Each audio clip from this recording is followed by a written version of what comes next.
Hello friends, नमस्कार। Daily current affairs की श्रृंखला में मैं मुकेश वर्मा आप सबका अपने यूट्यूब चैनल लर्नर्स अड्डा पे बहुत बहुत स्वागत करता हूं। तो फ्रेंड्स, कल संडे था, कल आपकी क्लास ऑफ थी। आप सबको पता है कि जो हमारी करंट अफेयर की क्लास चल रही है वो मंडे से सैटरडे सुबह 8 बजे चलती है। इसके अलावा जो यूपीएसआई के लिए पॉलिटी, भारतीय संविधान और राज्य व्यवस्था चल रही है वो शाम को मंडे से सैटरडे शाम को 6 बजे लाइव होती है। तो ये दोनों टाइम फिक्स है और संडे की आपकी क्लास अभी ऑफ रहेगी।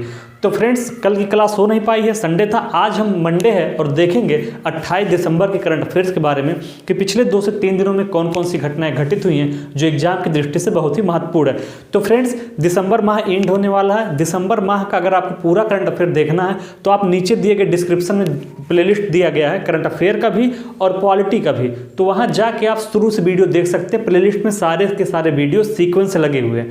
पॉलिटी की जो 7 लेक्चर हुए वो भी प्लेलिस्ट में आपको मिल जाएगा, नीचे डिस्क्रिप्शन में प्लेलिस्ट दिया गया है दोनों का, ठीक है। तो वहां जाके आप करंट अफेयर का पूरे 1 महीने का करंट आप देख सकते हैं। इसके अलावा पॉलिटी की सारी क्लास एक जगह पे आप जाके देख सकते हैं डिस्क्रिप्शन बॉक्स में, ठीक है। तो आइए शुरू करते हैं। आज करंट अफेयर्स की पहली महत्वपूर्ण टॉपिक क्या है। तो फ्रेंड्स, आज करंट अफेयर में जो पहली महत्वपूर्ण टॉपिक चर्चा में है, उत्तर प्रदेश की गवर्नमेंट चर्चा में है। क्यों?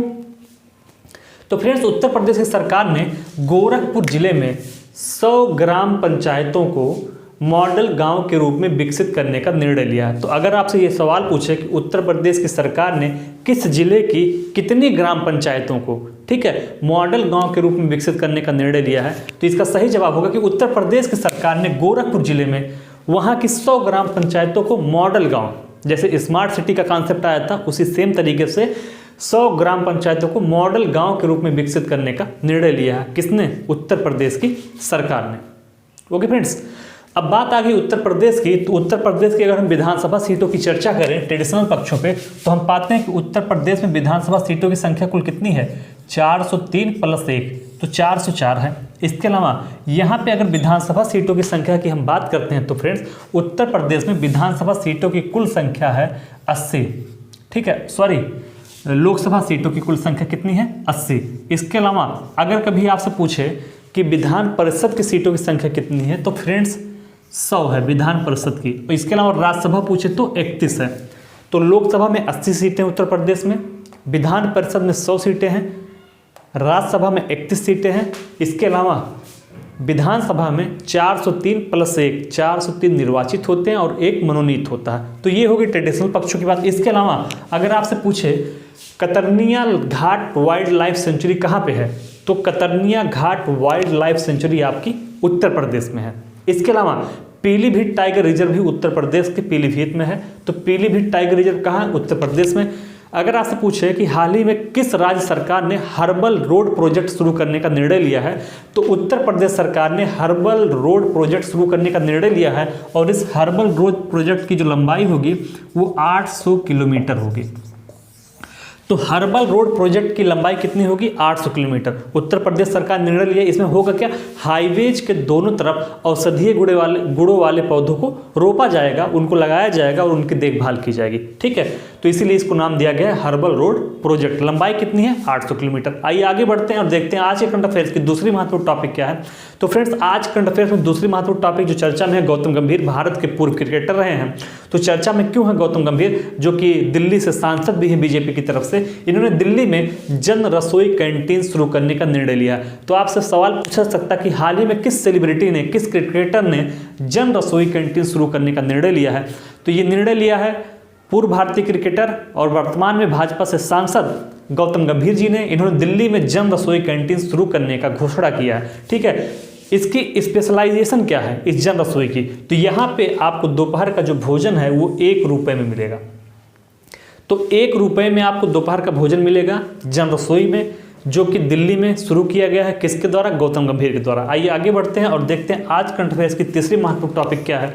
तो फ्रेंड्स, आज के करंट अफेयर्स में तीसरी महत्वपूर्ण टॉपिक जो चर्चा में है, life time achievement award. Life time achievement award किसको मिला इस बार? तो इस बार का लाइफ टाइम अचीवमेंट पुरस्कार मिला है अभिनेता धर्मेंद्र को, ठीक है। धर्मेंद्र के बारे में आप सब जानते ही होंगे। तो अभिनेता धर्मेंद्र को लाइफ टाइम अचीवमेंट अवार्ड से सम्मानित किया गया। ये करंट की दृष्टि से बहुत ही महत्वपूर्ण है, इसको नोट करते हुए चलिए आप कि लाइफ टाइम अचीवमेंट अवार्ड किसको मिला है? अभिनेता धर्मेंद्र को मिला है। जन रसोई कौन शुरू किया? गौतम गंभीर शुरू किया। ये सारी चीजें आप नोट भी करते हुए चलिए। न्यू जर्सी के सीनेट द्वारा ये अवार्ड इनको दिया जाएगा। किसके द्वारा? न्यू जर्सी के सीनेट के द्वारा लाइफ टाइम अचीवमेंट पुरस्कार दिया जाएगा अभिनेता धर्मेंद्र को। ये एक भारतीय सिनेमा पुरस्कार है। कौन सा? लाइफ टाइम अचीवमेंट पुरस्कार। आइए आगे बढ़ते हैं और देखते हैं कि आज करंट अफेयर्स की चौथी महत्वपूर्ण टॉपिक क्या है। तो फ्रेंड्स, अगर हम आज के करंट अफेयर्स की चौथी महत्वपूर्ण टॉपिक के बारे में चर्चा करते हैं तो आज करंट अफेयर्स की चौथी महत्वपूर्ण टॉपिक जो है कि विश्व के सबसे बड़े रेडियो टेलीस्कोप का निर्माण किया गया। किसके द्वारा? अगर आपसे पूछे कि विश्व के सबसे बड़े रेडियो टेलीस्कोप का निर्माण किस देश के द्वारा किया गया, तो चाइना के द्वारा किया गया है। विश्व के सबसे बड़े रेडियो टेलीस्कोप का निर्माण किया गया है चाइना के द्वारा। सवाल किस तरीके से आएगा एग्जाम में? सवाल पूछेगा कि हाल ही में किस देश ने विश्व का सबसे बड़ा रेडियो टेलीस्कोप बनाया है। आपको ऑप्शन देगा चाइना ने, जापान ने, यूएसए ने या भारत ने। तो इसका सही जवाब होगा चाइना ने। ओके फ्रेंड्स, इसका नाम जो दिया गया है रेडियो टेलीस्कोप को, उसको फास्ट नाम दिया गया है। इस रेडियो स्कोप का नाम जो दिया गया है, फास्ट नाम दिया गया है रेडियो टेलीस्कोप को। तो या तो आपसे ये पूछ सकता है कि फास्ट क्या है, तो फास्ट एक रेडियो टेलीस्कोप है, उसी का नाम है फास्ट। फुल फॉर्म होता है इसका 500 मीटर, एफ से 500 मीटर एपर्चर स्फेरिकल टेलीस्कोप। ठीक है, तो एपर्चर स्फेरिकल टेलीस्कोप इसका फुल फॉर्म है, जो नाम दिया गया फास्ट। आइए आगे बढ़ते हैं और देखते हैं आज के करंट अफेयर्स में पांचवी महत्वपूर्ण टॉपिक क्या है। तो फ्रेंड्स, आज के करंट अफेयर्स में पांचवी महत्वपूर्ण टॉपिक जो चर्चा में है वो है उड़ीसा। तो उड़ीसा के चांदीपुर से यमआर सैम, तो आपसे पूछेगा कि यमआर सैम मिसाइल का उद्घाटन सफलतापूर्वक परीक्षण किसने किया है। तो यमआर सैम मिसाइल का सफलतापूर्वक जो परीक्षण किया गया है वो भारत के द्वारा किया गया उड़ीसा के तट पर। तो उड़ीसा के चांदीपुर से यमआर सैम मिसाइल का सफलतापूर्वक परीक्षण किया गया है। ठीक है फ्रेंड्स, तो ये होगी बात यमआर सैम। इसको डिजाइन किसने किया है? तो भारत और प्लस इजराइल ने मिलकर इसको डिजाइन किया है। इजराइल के सहयोग से इसका डिजाइन किया गया है। तो यमआर सैम मिसाइल का जो परीक्षण किया गया है, अगर पूछे उसका डिजाइन किसने किया था, तो भारत और इजराइल ने मिलकर यमआर सैम मिसाइल को बनाया है। ठीक है, अब बात करते हैं उड़ीसा के ट्रेडिशनल पक्षों को फ्रेंड्स। तो उड़ीसा के ट्रेडिशनल पक्षों की अगर हम बात करें तो वहाँ के व्हीलर द्वीप का नाम बदल दिया गया है। व्हीलर द्वीप का नाम बदल के अब एपीजे अब्दुल कलाम द्वीप कर दिया गया। ठीक है, तो उड़ीसा के व्हीलर द्वीप का नाम बदलकर एपीजे अब्दुल कलाम द्वीप कर दिया गया। इसके अलावा उड़ीसा में एक महत्वपूर्ण झील स्थित है जिसका नाम है चिल्का झील, जो खारे पानी की सबसे बड़ी झील है, चिल्का झील। तो चिल्का झील खारे पानी की भारत की सबसे बड़ी झील है। कहाँ पे है? उड़ीसा में। यह एक लैगून झील का भी उदाहरण है। तो चिल्का झील एक लैगून झील का भी उदाहरण है, ये भी याद रखिएगा। इसके अलावा यह खारे पानी की सबसे बड़ी झील भी है। उड़ीसा के ही कोणार्क में सूर्य मंदिर भी स्थित है। ठीक है, तो उड़ीसा के कोणार्क में सूर्य मंदिर भी स्थित है, ये भी याद रखिए। आइए आगे बढ़ते हैं और देखते हैं आज करंट अफेयर्स में छठवीं महत्वपूर्ण टॉपिक क्या है। तो फ्रेंड्स, आज के करंट अफेयर्स में छठवीं महत्वपूर्ण टॉपिक जो चर्चा में है वर्ल्ड बैंक। तो वर्ल्ड बैंक के साथ मिलकर भारत सरकार ने ग्रीन नेशनल हाईवे कॉरिडोर के विकास की घोषणा की है। तो आपसे अगर पूछे कि भारत सरकार ने किसके साथ मिलकर ग्रीन नेशनल हाईवे कॉरिडोर के विकास की घोषणा की है, तो भारत सरकार ने वर्ल्ड बैंक के साथ मिलकर ग्रीन हाईवे कॉरिडोर के विकास की घोषणा की है। तो भारत सरकार ग्रीन हाईवे कॉरिडोर बनाने जा रही है किसकी सहायता से? वर्ल्ड बैंक की सहायता थे। तो अगर ये सवाल पूछेगा कि भारत सरकार ने ग्रीन नेशनल हाईवे कॉरिडोर की विकास की घोषणा किसके साथ मिलकर की है, तो वर्ल्ड बैंक के साथ। बात आ गई वर्ल्ड बैंक की, तो देखते हैं वर्ल्ड बैंक की स्थापना कब हुई थी, वर्तमान में उसके अध्यक्ष कौन है, हेडक्वार्टर इसका कहाँ पे। तो फ्रेंड्स, अगर चर्चा करें हम वर्ल्ड बैंक के बारे में तो हम देखते हैं कि वर्ल्ड बैंक का जो स्थापना हुआ था वो 1944 में हुआ था। वर्ल्ड बैंक की स्थापना कब हुई थी? 1944 में। हेडक्वार्टर अगर हम इसके बात करें तो वाशिंगटन डीसी में इसका हेडक्वार्टर है। और वर्तमान में जो इसके अध्यक्ष हैं वो हैं डेविड मॉलपॉस। तो डेविड मॉलपॉस वर्तमान में वर्ल्ड बैंक के अध्यक्ष भी हैं। तो डेविड मॉलपॉस वर्तमान में उसके अध्यक्ष हैं। स्थापना हुई थी 1944 में। हेडक्वार्टर है वाशिंगटन डीसी। और फ्रेंड्स, मैं आपको एक चीज़ और बता देना चाहता हूँ कि अमेरिका की जो राजधानी है वाशिंगटन डीसी, उसको हाल ही में अमेरिका का 51वां प्रांत भी घोषित किया गया है। तो वाशिंगटन डीसी को हाल ही में अमेरिका का 51वां प्रांत घोषित किया गया। इसके पहले अमेरिका में अर्थात यूएसए में कुल 50 प्रांत थे, लेकिन अब वहाँ पे एक प्रांत और बढ़ गया है, उसका नाम है वाशिंगटन डीसी, जहाँ पे अमेरिका की राजधानी स्थित है। तो अमेरिका की राजधानी वाशिंगटन डीसी और उसको हाल ही में अमेरिका का 51वां प्रांत भी घोषित किया गया। ठीक है, तो वर्ल्ड बैंक का हेडक्वार्टर है वाशिंगटन डीसी, स्थापना 1944 में। वर्तमान में वर्ल्ड बैंक के अध्यक्ष कौन है? David Malpass.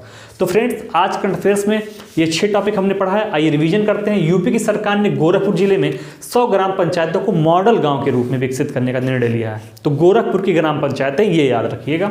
गौतम गंभीर ने दिल्ली में जन रसोई कैंटीन शुरू करने की घोषणा की है। इसमें 1 रुपये में दोपहर का खाना उपलब्ध कराया जाएगा। इसके अलावा लाइफ टाइम अचीवमेंट अवार्ड अब की बार किसको मिला है? अभिनेता धर्मेंद्र को मिला है। अगला टॉपिक हमने पढ़ा चाइना के बारे में, जिसने विश्व के सबसे बड़े रेडियो टेलीस्कोप का निर्माण किया है। तो विश्व के सबसे बड़े रेडियो टेलीस्कोप का निर्माण किसने किया है? चाइना ने, जिसका नाम दिया गया है फास्ट। ठीक है, फिर हमने पढ़ा उड़ीसा के चांदीपुर से यमार सैम मिसाइल का सफलतापूर्वक परीक्षण किया गया। यमार सैम मिसाइल के बारे में पढ़ा कि भारत और इजराइल ने मिलकर इसको डिजाइन किया। अगला टॉपिक हमने पढ़ा फिर वर्ल्ड बैंक के साथ मिलकर भारत सरकार ने ग्रीन नेशनल हाईवे कॉरिडोर बनाने की घोषणा की है। तो आज करंट अफेयर्स में ये 6 टॉपिक हमने पढ़ लिया। जो बचे हुए 4 और टॉपिक हैं, आइए उस पर भी अपनी नज़र डालते हैं। तो फ्रेंड्स 6 टॉपिक हमने पढ़ लिया है, बाकी के जो बचे हुए 4 और टॉपिक हैं, आइए उस पर भी अपनी नज़र डालते हैं। तो फ्रेंड्स आज करंट अफेयर्स में 7वीं महत्वपूर्ण टॉपिक नीदरलैंड चर्चा में है। नीदरलैंड क्यों चर्चा में है? तो नीदरलैंड में स्थित रेडियो दूरबीन ने सौर मंडल के बाहर से पहली बार रेडियो संकेत का पता लगाया है।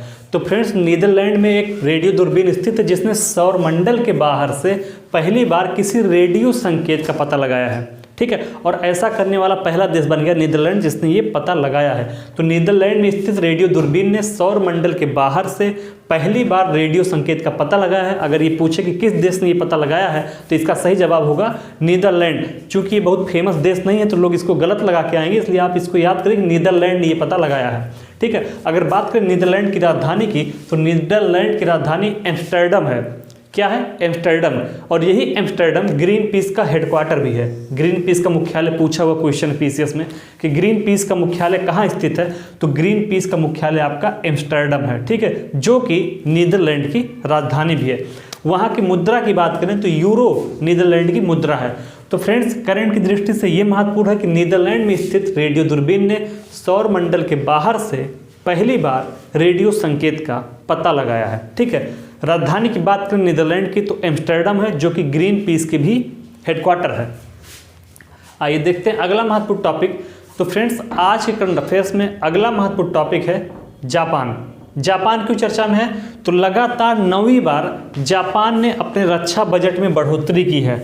तो पिछले 9 बार से लगातार अपना रक्षा बजट बढ़ाता हुआ आ रहा है जापान, और उसने इस बार पिछली बार की बजट से लगभग 1.1% ज़्यादा रक्षा बजट पेश किया है। मतलब 1.1% की बढ़ोतरी की है पिछले साल की तुलना में अपने रक्षा बजट में। इसके अलावा अगर बात करें हम जापान की राजधानी की, तो टोक्यो उसका राजधानी, जो कि किस द्वीप पर है? होन्शु द्वीप पर। और यही होन्शु द्वीप जापान का सबसे बड़ा द्वीप है। अगर इसके क्रम की कभी बात करें तो इसका क्रम आप देख लीजिए। सबसे ऊपर है होक्काइडो, उसके बाद है होन्शु, फिर है शिकोकू, इसके बाद है क्यूशू, और उसके बाद है आपका ryukyu। तो Hokkaido, Honshu, Shikoku, Kyushu, ryukyu, यही क्रम है ऊपर से नीचे। ठीक है, मतलब उत्तर से दक्षिण अगर आपसे क्रम पूछे तो होक्काइडो सबसे ऊपर है, उसके बाद होन्शु है, फिर शिकोकू है, फिर क्यूशू है, और फिर ryukyu है। इन द्वीपों में सबसे बड़ा द्वीप है होन्शु, और उस होन्शु द्वीप पर ही जापान की राजधानी टोक्यो स्थित है। तो ये सवाल पूछा जाता है क्रम, तो याद कर लीजिए Hokkaido, Honshu, Shikoku, Kyushu, ryukyu। ठीक है, राजधानी होन्शु द्वीप पर है, जो कि इन द्वीपों में सबसे बड़ा द्वीप है। आइए आगे बढ़ते हैं और देखते हैं अगली टॉपिक क्या है। तो फ्रेंड्स आज करंट अफेयर्स में अगली महत्वपूर्ण टॉपिक है कर्नाटका। तो वहाँ की सरकार ने किसानों के लिए फ्रूट्स पोर्टल का अनावरण किया है। किस पोर्टल का? फ्रूट्स पोर्टल का अनावरण किया है। इसका फुल फॉर्म होता है farmer registration and unified beneficiary information. तो जो भी किसानों के बेहतरी के लिए योजनाएं चल रही हैं, वो सारी योजनाएं आपको एक प्लेटफॉर्म पे मिलेंगी, जिसका नाम दिया गया है फ्रूट्स। तो कर्नाटक की सरकार ने किसानों के लिए फ्रूट्स पोर्टल का अनावरण किया, जहां पे किसानों से संबंधित सारी योजनाएं एक साथ वहां पे हैं। तो इसीलिए इसका फुल फॉर्म दिया गया है कि farmer registration and unified beneficiary information, जिसको शॉर्ट में हम कहते हैं फ्रूट्स। ठीक है, इसके अलावा अगर हम कर्नाटक के ट्रेडिशनल पक्षों को देखें फ्रेंड्स, तो हम पाते हैं कि बांदीपुर राष्ट्रीय उद्यान, अंसी राष्ट्रीय उद्यान, नागरहोल राष्ट्रीय उद्यान और बानेर घट्टा। तो बन्नेर घट्टा, नागरहोल, अंसी और बांदीपुर ये चारों राष्ट्रीय उद्यान कहाँ पे स्थित हैं? कर्नाटका में। सवाल कई बार पूछा गया कि नागरहोल राष्ट्रीय उद्यान कहाँ पे है, मिलाने के लिए कूट दे देगा, 4-5 राष्ट्रीय उद्यान दे देगा, सबको मिलाना रहेगा। तो आप याद कर लीजिए कि बांदीपुर, अंसी, नागरहोल और बन्नेर घट्टा ये चारों के चारों राष्ट्रीय उद्यान कहाँ पे हैं? कर्नाटका में। आइए देखते हैं आज करंट अफेयर्स का अंतिम महत्वपूर्ण टॉपिक क्या है। तो फ्रेंड्स, आज करंट अफेयर्स में अंतिम महत्वपूर्ण टॉपिक जो चर्चा में है वो राजस्थान। तो वहां पे 18 राजमार्ग परियोजनाओं का उद्घाटन और शिलान्यास किसके द्वारा किया गया है? नितिन गडकरी के द्वारा। नितिन गडकरी जी महाराष्ट्र से आते हैं और ये वर्तमान में सड़क एवं परिवहन मंत्री हैं। तो भारत सरकार के सड़क एवं परिवहन मंत्री हैं नितिन गडकरी जी, ठीक है, जिन्होंने राजस्थान में 18 राजमार्ग परियोजनाओं का उद्घाटन और शिलान्यास किया है। तो फ्रेंड्स, ये आज करंट अफेयर्स में टॉप 10 टॉपिक हमने पढ़ा हुआ है। आपको मैंने पहले भी बताया कि मॉर्निंग में डेली मंडे से सैटरडे सुबह 8 बजे आपकी करंट अफेयर की क्लास चलती है। मंडे से सैटरडे शाम को 6 बजे आपको पूरा का पूरा पॉलिटी, भारतीय संविधान और राज्य व्यवस्था, यूपीएसआई तथा अन्य वनडे एग्जाम, प्री एग्जाम के लिए पढ़ाया जा रहा है, जिसमें 7 लेक्चर मैं ले चुका हूं।